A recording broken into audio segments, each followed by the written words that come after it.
Приветствую космических работяг. Сегодня я буду рассказывать про механику исследования артефактов в Space Station 14. Я удивлен, что так много ученых вообще не разбираются в ксеноархеологии. Понимаю, всему виной сложность обучения прямо в игре. На лаборантов просто забивают или же указывают, мол, просто смотри и учись. А читать вики многим просто неинтересно.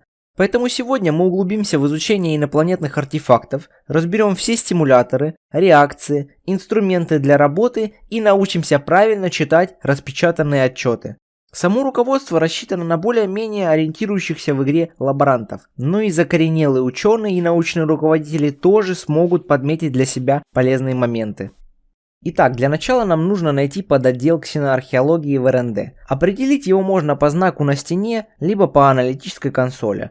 Как вы можете заметить, напротив консоли находится помещение с артефактом, эдакая испытательная камера исследования. Она предназначена для защиты ученых и коридоров отдела от разных опасных воздействий артефакта, например, токсичных газов или зубастых карпов. Инопланетные артефакты – главные герои вашей работы. Бывают двух размеров – большие и маленькие. Маленькие можно взять в руку, положить в сумку или ящик, а большие только перетаскивать волоком.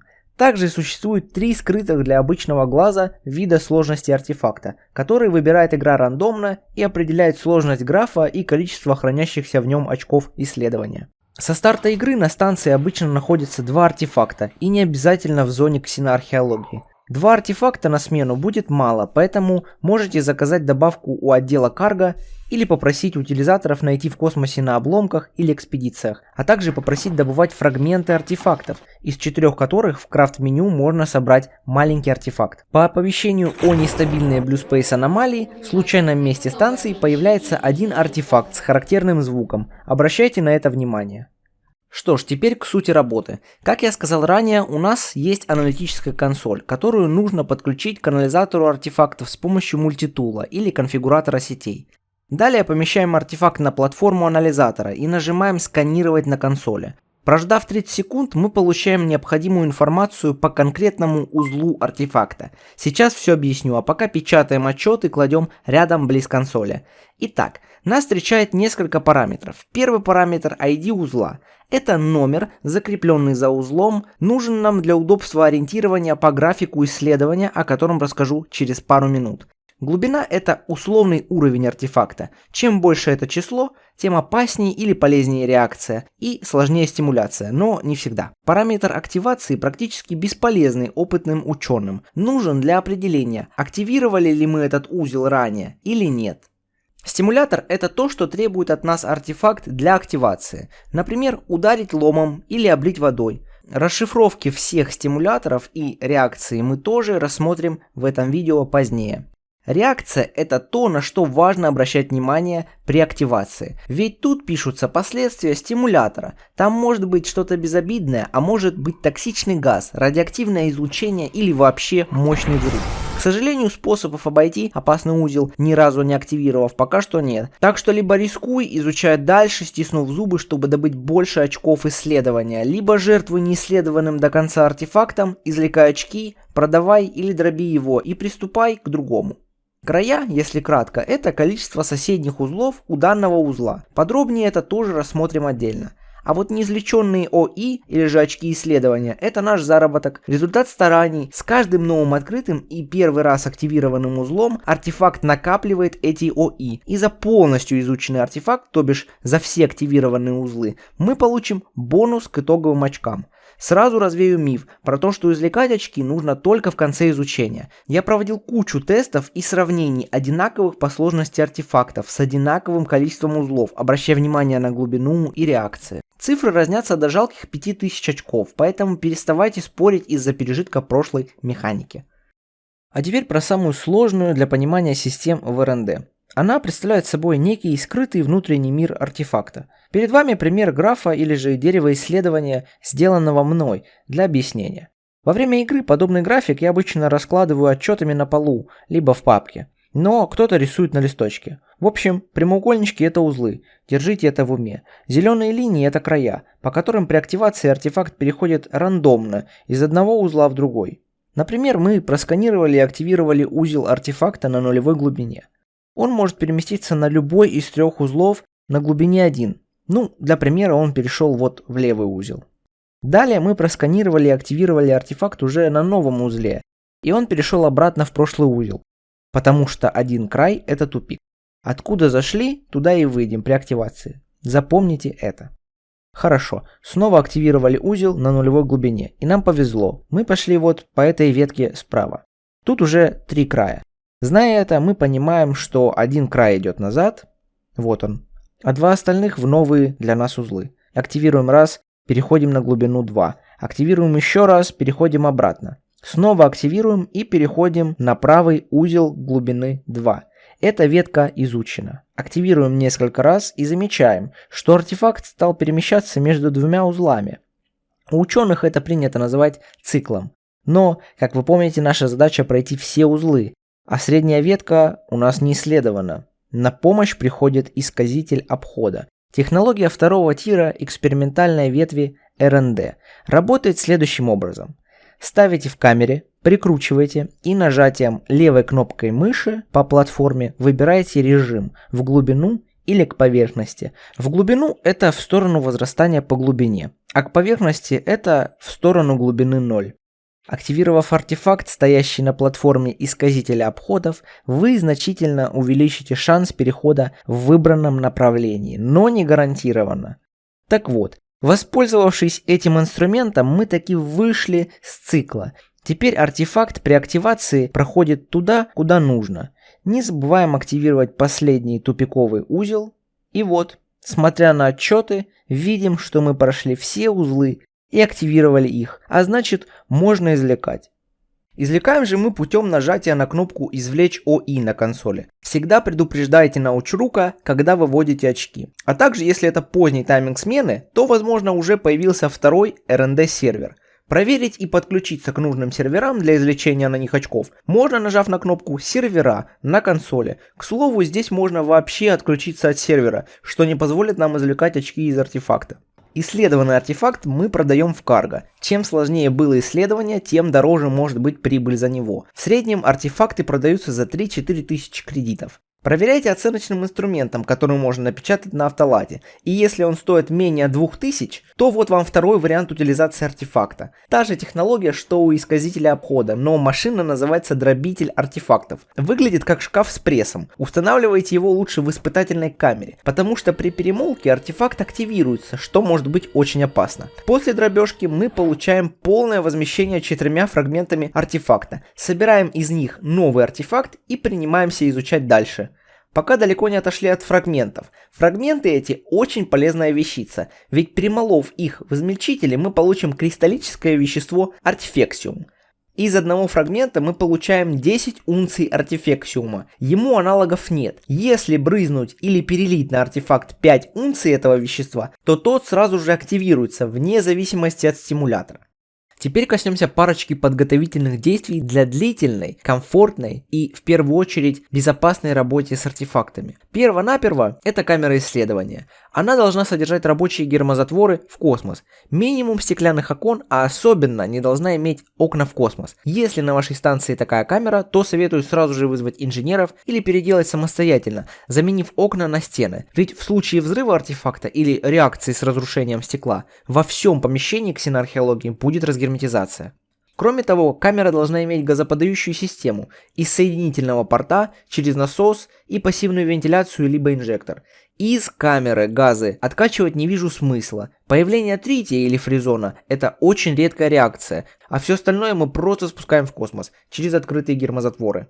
Но если вы хотите экономить используемые газы, то научитесь подавать их в камеру в минимальном требуемом давлении. Например, прикрутили канистру плазмы к порту и открутили. Таким образом мы запустили в трубы нашу плазму. Когда мы включим насос на давление 200-300 кпа, мы не сразу опустошим нашу канистру или трубы, а будем постепенно пропускать газы, в случае необходимости повышая давление. Естественно, нам необходим малый сканер узлов. Лежит обычно в шкафчиках ученых, но распечатать тоже можно. Работает нажатием LKM по артефакту и показывает ID узла на мгновение. Сравниваем этот номер с уже напечатанными отчетами, и если сходится, то можем активировать без сканирования консолью. Это очень экономит время, особенно если попали в цикл или пытаетесь выйти на последний неисследованный узел. Около исследовательской камеры рекомендую оставлять контейнер для артефактов. Помещенный в него артефакт можно безопасно переносить по коридорам станции, ведь закрытый внутри артефакт не будет реагировать ни на какие стимуляторы, а также не будут действовать его эффекты. Настоятельно советую иметь под рукой разнообразные комплекты защиты, минимум 2 первых, а лучше все показанные. Темно-зеленый шкаф с костюмом против взрывов, который реально спасает от взрыва артефакта прямо под ногами. Желтый шкаф, костюм против радиации. Сразу достаем счетчик Гейгера, включаем и кладем у артефакта. Он предупредит нас о невидимой радиоактивной опасности. Оранжево-зеленый шкаф. Комбинезон против кислотных реагентов. Пригодится, если камера будет залита разъедающей кожу кислотой. Красный противопожарный шкаф. Комплект, что пригодится нам, если запахнет жареным. Еще можно захватить какой-нибудь скафандр против разгерметизации. Например, аварийную Еву. Теперь подробно рассмотрим все стимуляторы и разберем конкретные инструменты, что нам понадобится для активации. Стоит обратить внимание, определенные стимуляторы обычно появляются на определенных глубинах, но существует малый шанс увидеть их не на своем месте. В любом случае, вам нужно их запомнить, но если забыли, то возвращайтесь к этому ролику или статье на Вики, ссылку на которую я оставлю в описании. Надеюсь, там все будет работать на момент вашего просмотра. Глубина 0. Физические повреждения глубины 0. Артефакт активируется при любом физическом взаимодействии с ним, что является причиной случайной активации при переноске без контейнера. Дабы исключить нежелательную активацию, используйте гравипушку для перемещения.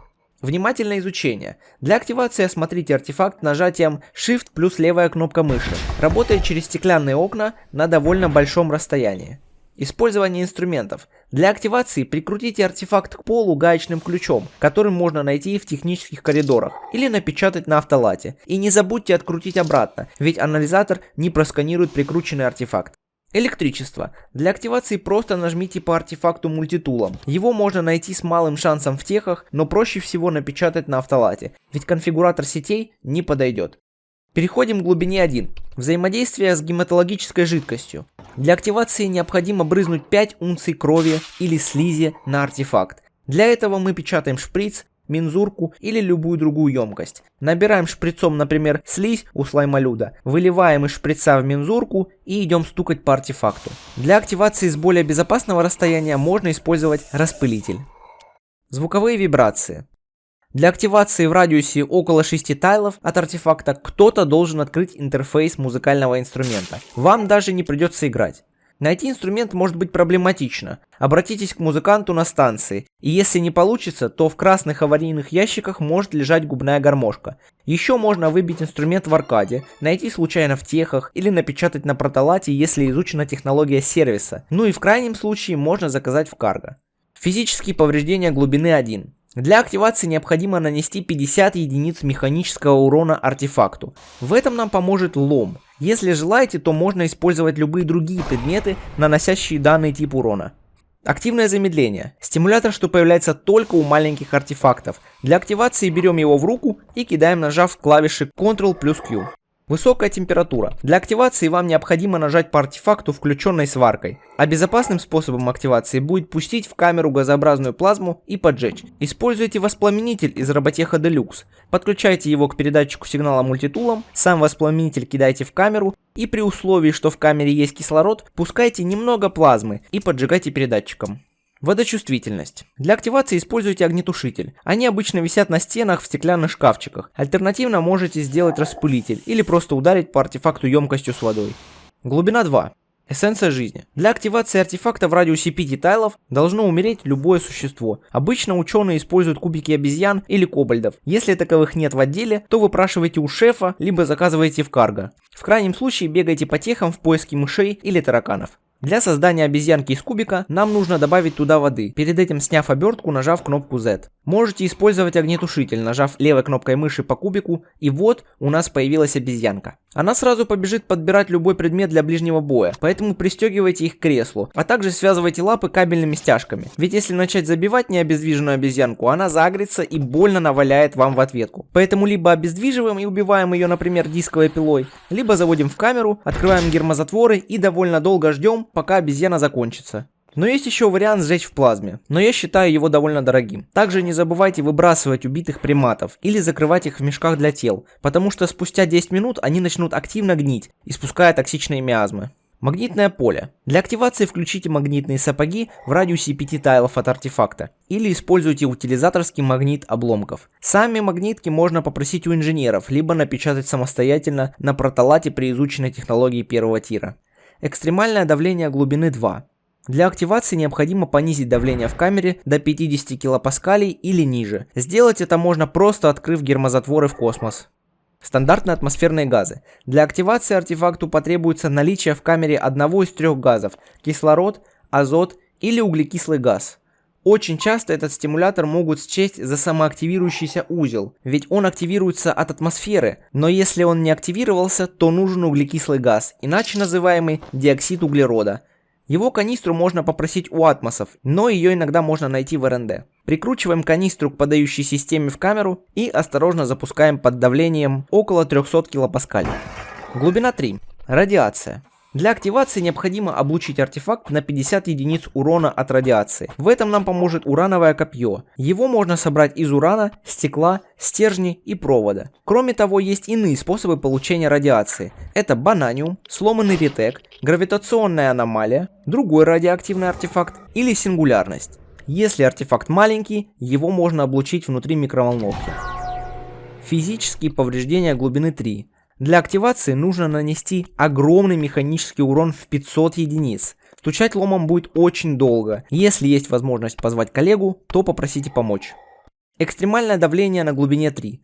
Для активации необходимо поднять давление в камере до 385 паскалей или выше. Лично я активирую такие узлы, сжигая плазму, ведь вследствие горения поднимается температура и, соответственно, давление. Активации можно достигнуть иначе. Если нет плазмы, предварительно нагреваем какую-либо канистру газа из атмоса РНД до максимальной температуры с помощью системы нагревателя газов. И после пускаем все это в камеру через газоподающую систему под давлением 400 кПа. Эта активация займет много времени. В зависимости от размеров камеры вам понадобится 2-3 на полную заряженные канистры. Но если изучен и собран адский нагреватель, то хватит одной под давлением около 10 тысяч кПа. В любом случае лучше жгите плазму, но альтернативу, в которой можно обойтись без плазмы, вам нужно знать. Газообразная плазма. Тут уже не обойтись. Для активации необходимо просто пустить газообразную плазму в камеру к артефакту. Ничего сложного, если уже умеете пользоваться газоподающей системой. Канистру плазмы очень редко, но можно найти на некоторых станциях в отделе РНД. Ну а если нет, то идите просить у атмосов. Если же и они по каким-то причинам отказали, то на крайняк можно заказать канистру плазмы в карго. Переходим к разбору всех реакций артефактов. Как и у стимуляторов, реакции привязаны к определенным глубинам, но не всегда. Поэтому используйте полученные знания правильно и старайтесь минимизировать повреждения от артефактов. Глубина 0. Мозговое воздействие. Безопасная реакция, не требующая никаких подготовок. При активации игроки в радиусе 5 тайлов почувствуют себя либо плохо, либо хорошо. Это ни на что не влияет, кроме как на вашу РП-отыгровку. Создание материи на глубине 0. Тут две вариации. Безопасная реакция, при которой артефакт создаст случайный мусор, фантик, и более интересная, при которой артефакт сделает несколько бананов и большую лужу калия.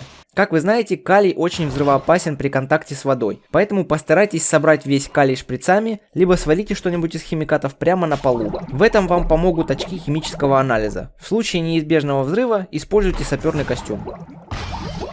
Электрическое воздействие на глубине 0. Безопасная реакция, при которой все источники света рядом с артефактом начинают мигать. Эффект свечения без названия на консоли. На узле с этой реакцией артефакт будет пассивно светиться ярким фиолетовым светом. При активации ослепят всех стоящих в радиусе 8 тайлов игроков. От ослепления используйте сварочную маску или солнцезащитные очки. Биохимическое воздействие на глубине 0. При активации создаст лужу из случайных обычных реагентов. Как вы знаете, химический раздатчик в медицинском отделе имеет ограниченный запас химикатов, поэтому мы можем добыть некоторые химикаты с помощью шприца из луж и передать химикам, ну или использовать в своих целях. Воздействие на окружение на глубине 0. При активации создаст импульс, что отбросит все предметы, стоящие близко к артефакту. Также может оторвать полы и травмировать ими ученых. Глубина 1. Потребление энергии. При активации охладит воздух на своем тайле до минус 200 градусов Цельсия. Чтобы не замерзнуть, одевайте теплую одежду. Используйте нагреватели или можете открыть гермозатворы в космос, выпустив весь холодный газ. Но будьте осторожны, случайно не активировав следующий узел с низким давлением. Высвобождение энергии на глубине 1. Тут три вариации. В первой при активации нагреет воздух на своем тайле до 200 градусов Цельсия. Как и в прошлой реакции, ставьте охладитель, а лучше выпускайте весь горячий газ в космос. Второй вариант при активации мгновенно перезарядит все батарейки поблизости к артефакту. Такая мелочь, но приятно. В третьем случае артефакт начнет излучать радиацию, пока будет находиться на узле с этой реакцией. В борьбе с излучением нам поможет снаряжение радиационной защиты. Кроме того, радиацию можно использовать в благих целях, для генерации электроэнергии с помощью коллекторов радиации. Но более сильную реакцию такого рода с излучением мы встретим на третьей глубине. Биохимическое воздействие на глубине 1. При активации артефакт начнет заполнять помещение пеной, содержащую в себе нетоксичное случайное вещество из списка на экране. Механика пены позволяет проникать веществам сквозь одежду и маски, поэтому не советую лишний раз попадать под действие пены. Создание материи на глубине 1. 3 вариации. В первой при активации может появиться дерево, что помешает нам изучать артефакт. Срубать его легче дисковой пилой из Роботех Делюкса. Максимум 3 цикла повторения реакции, поэтому много древесины мы не нарубим. Во втором варианте создания материи артефакт создаст случайный музыкальный инструмент, максимум 5 циклов. В третьем случае активация породит обезьянку или с 5% шансом большую гориллу. Приматов советую сохранять, усаживая на стулья. Они пригодятся нам для стимулятора эссенции жизни. Электрическое воздействие на глубине 1. При активации издаст характерный стук и откроет все шлюзы, двери и гермозатворы. При этой реакции вы должны быстро закрыть открытые гермозатворы в космос, чтобы предотвратить разгерметизацию. Заваривать и болтировать шлюзы бесполезно. Также можно перекрыть проход в космос атмосферным голопроектором. Магнитные волны. При активации проявляет эффект орбитообразного магнитного поля или антимагнита. Оба варианта будут вращать предметы вокруг артефакта на разной дальности. Довольно неприятный эффект, но он не представляет опасности. Переходим на вторую глубину. Воздействие на окружение на глубине 2. Есть 3 вида реакции. В первой при активации артефакт создаст радиационный взрыв. Сказать честно, это не очень опасный взрыв. Он больше неприятен тем, что ломает аппаратуру и камеру исследования. Но его можно активировать в искусственно созданном маленьком помещении, используя саперный костюм. Второй вид реакции нанесет 200 структурного урона ближайшим окнам, с вероятностью 75% каждый. Если вы активируете этот узел, сжигая плазму, то все газы из камеры полетят в безопасную зону. Поэтому, если есть такой риск, временно используйте атмос-голопроекторы. Третий вид при активации выпустит случайный неатмосферный газ. Там может быть довольно дорогой газ фризон, собрав который в канистру, можно дорого продать в карго. Или же плазма, которую мы так постоянно используем. И к слову, он еще может выпустить невидимый оксид азота, в народе называемый веселящим газом. Попав под его высокую концентрацию без маски с кислородом, вы заснете как Белоснежка, пока вас не вытянут из камеры, и не факт, что живым. Создание материи на глубине 2. Целых 4 вида. Первый создаст агрессивного Мэджикарпа или голографического карпа. Стоит заметить, что голографического карпа не возьмет огнестрел. Пули будут пролетать насквозь. Убить его можно только ближним боем или лазерным оружием. Лично я разбираюсь с ними макаком для аномалий. Также можно использовать мартых, ну или сжечь в плазме. Второй вариант создаст космические кредиты. Вот вам шансы появления определенных сумм. В третьем варианте артефакт создаст случайную руду, до 3 штук. Ограничения по циклам нет, так что можно фармить руду таким нехитрым образом. В четвертом случае при активации появится случайная фауна. Там может быть кто угодно, от 2 коз или лисы до агрессивных ядовитых змей или ксеноморфов. Довольно опасная, но полезная реакция, ведь тех же самых коз можно отдать шефу. Визуальные искажения. При активации артефакт станет невидимым на время нахождения на этом узле. Найти его можно будет по еле заметным искажениям, либо на ощупь, тыкая по воздуху сканером узлов. Хоть он и невидимый, но взаимодействовать мы с ним можем. Метафизическое перемещение на глубине 2. При активации артефакт телепортируется в случайную точку неподалеку. Неприятная реакция, ведь артефакт может телепортироваться из отдела, в стену или в космос. И во всех случаях вам нужно будет ходить и искать. Биохимическое воздействие на глубине 2. 2 вариации. Первая при активации заполнит помещение пеной, содержащей лекарства из списка на экране. Второй же при активации создаст лужу с редкими химическими веществами по типу амнезина, токсина, когнизина, пакса и так далее. Естественно, бегом собираем все в мензурку шприцом и используем по назначению. Электрическое воздействие на глубине 2. При активации артефакт создаст эми-взрыв, что отключит на время всю ближайшую электронику, посадит батарейки, разобьет лампы. Очень неприятная, но не опасная реакция, если вы не киборг. Трансмагрификационная активность. При активации будет превращать ближайших игроков в обезьян, ящериц или светящихся человечков на 30 секунд. Лично мне эта реакция не нравится, так как она замедляет мою работу, а в некоторых случаях при самоактивирующихся узлах еще и подвергает опасности. Теперь переходим к третьей глубине.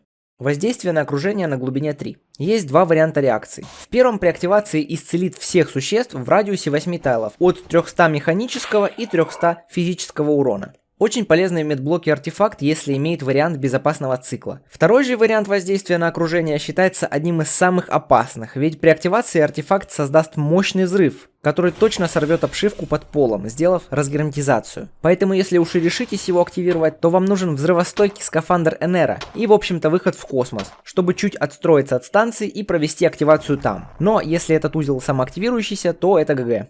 Создание материи на глубине 3. Три вариации эффекта. Первый создаст полную стопку стали, стекла или пластика. Максимум 5 циклов. Это бесплатные материалы для РНД, поэтому очень полезно на мой взгляд. Второй вариант создания материи – это создание еще одного случайного артефакта. Мне не стоит говорить о ее полезности для нас, как для ксеноархеологов. Тут все очевидно.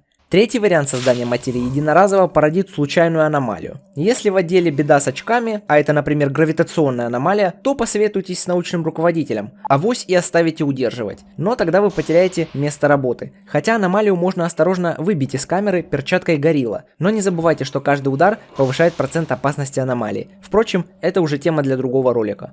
Метафизическое перемещение на глубине 3. Два варианта. В первом при активации артефакт поменяет местами всех существ в радиусе 8 тайлов. Довольно страшно, если вы сжигаете мартышку в плазме и вдруг оказываетесь вместо нее. Второй вариант метафизического перемещения – это создание Blue Space порталов на 2 минуты от артефакта в случайное место на станции. Будь это оружейная брига, обшивка станции или пристыкованный шаттл утилизаторов. Высвобождение энергии на третьей глубине. Два вида. Первый при активации подожжет всех существ в радиусе 7 тайлов. Да так подожжет, что те сгорят за секунд 15, если не будут в противопожарном костюме. Вторая вариация – это сильное радиоактивное излучение на узле с этой реакцией. Фонит очень сильно. Именно этот узел можно использовать для питания отдела или подпитки всей станции с помощью коллекторов радиации.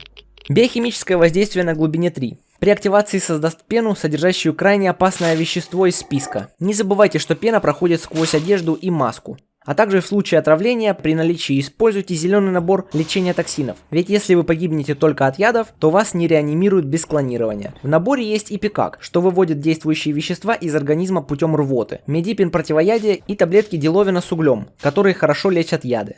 Кроме стандартных реакций есть полезные. Еще их называют вспомогательными, потому что при их активации артефакт навсегда приобретает определенные свойства. Глубина 2. Дистанционная связь. Артефакт становится интеркомом со всеми каналами связи, кроме синдикатовского. Очевидно полезного использования я не вижу, ситуационно. Мозговое воздействие. Артефакт становится музыкальным инструментом. Если узел случайно не активируется, то можно даже отдать музыканту за то, что когда-то дал нам инструменты. Внутренняя камера. Два варианта. Первый артефакт становится большим рюкзаком, куда можно что-либо складывать. Второй артефакт станет мензуркой на 150 единиц. Не Blue Space, конечно, но больше стандартный. Метафизическое перемещение для больших артефактов. С этой реакцией артефакт начинает бесконтрольно перемещаться в случайные направления. Сканировать его будет очень сложно. Через меню строительства постройте перила вокруг анализатора, ограничив его движение, и будет вам счастье. Метафизическое перемещение для маленьких артефактов. При этой реакции артефакт начинает ускорять ходьбу игрока, держащего его в руках на 30%. Один из немногих полезных эффектов, что позволит продуктивнее выполнять работу, например, ученому-аномалисту, бегающему в поисках аномалий, или грузчику, постоянно таскающему грузы по станции. Структурное фазирование. Артефакт теряет свою коллизию и может проходить сквозь объекты. Это отрицательная реакция, из-за которой мало того, что невозможно раздробить артефакт в дробителе и засунуть в контейнер, так еще в комбинации с узлом, где артефакт начинает прыгать, он ускачет через стены. Ловить его будет очень проблематично, если не невозможно. Переходим к глубине 3. Зазубренный вращатель. Маленький артефакт становится универсальным буром. Может хорошо послужить, например, инструментом для активации физических повреждений у других артефактов. Конгломерат устройств. Маленький артефакт приобретает свойства омнитула. Это челюсти жизни, дрель и мультитул в одном предмете. Разве что сварки не хватает. Переключать режимы можно на клавишу Z. Маленький ускоритель частиц. Маленький артефакт превращается в револьвер с 6 патронами 45-го калибра Magnum, наносящий 35 единиц урона за один выстрел. Убойная пушка получается и незаметная на первый взгляд. В любом случае вы найдете ей применение. Высвобождение энергии. Большой артефакт становится генератором мощностью 20 кВт, который не требует заправки. Это просто чудесная реакция для устройства бесперебойной работы какой-либо части отдела РНД или просто для дополнительного питания станции. Неврологическая активность. Реакция, что сделает артефакт ролью для призраков. Артефакт заговорит и задвигается. Советую сразу наладить контакт с ним посредством общения, ведь игрок за артефакт может активировать узлы, что может помочь в исследовании. С другой стороны, скорее всего, он попытается сбежать из камеры исследования. И если есть опасные узлы, например, упомянутое мной ранее структурное фазирование, то это вестник хаоса на станции. Единственным способом остановить оживший артефакт — это попытаться прикрутить его к полу или поместить в контейнер, если это большой артефакт, а после продать в карго. Подводя итоги, хочу сказать, что на каждый полезный узел найдется точно такой же опасный. Различить их довольно сложно, даже зная целевые глубины, ведь они могут появляться и не на своих глубинах. И получается, что, например, Вася Пупкин посмотрел этот ролик, вдохновился сделать нереальную химку в РНД и, пытаясь найти узел, который даст редкие химикаты, нашел узел с токсичной пеной, которая вмиг отправила его играть за призрака. Это я к чему? Да к тому, что, изучая артефакты, хочешь не хочешь, как хорошо бы я не знал ксеноархеологию, найдется узел, который заруинит мне весь раунд. Но не стоит расстраиваться, такова наша участь. И, кстати, я не сказал, что такое самоактивация. Думаю, по названию понятно, что это стимулятор, который активирует артефакт через 5 секунд после перехода на него. И еще существует редкая реакция с полномасштабным разрушением. Означает, что при активации артефакт превратится в сингулярность или в Теслу. И это реально. Я сам случайно попал на такой артефакт, пока записывал футаж. Вот такие пироги. Спасибо всем, кто досмотрел до конца это видео. Если остались какие-то вопросы, то я постараюсь ответить на них в комментариях. Буду ли я дальше разбирать для вас научный отдел или перейду к другому, решать только вам. Надеюсь на позитивную отдачу. А пока я с вами прощаюсь. Еще раз спасибо за внимание.